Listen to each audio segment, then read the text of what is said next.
سوق مدينة بريدة في وسط المملكة العربية السعودية هو أكبر سوق لبيع الجراد في البلاد. هذا السوق يقبل عليه المئات من الباعة كل يوم لبيع أنواع وأحجام مختلفة من الجراد، ويعتبر الجراد من الوجبات المفضلة في كثير من مناطق المملكة العربية السعودية. الجراد يجي من أول ما يجي من أفريقيا، ينحر البحر الأحمر، يطب على الرابق، على ينبع، على المدينة، تمام. ومع العالم تبدأ بالليل يلا الجلابة يسمونه الجرادين من أول. هم الحين لا، هالشباب يمسكون بالليل ويلا يبون خياج، وبعد يومين بطريقتهم يجون منها.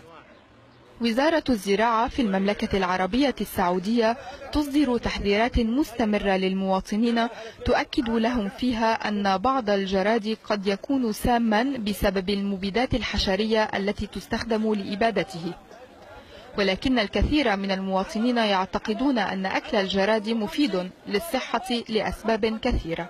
قوي المناعة، هذه واحدة. ثاني حاجة للسكر، ثالث حاجة للقيلون.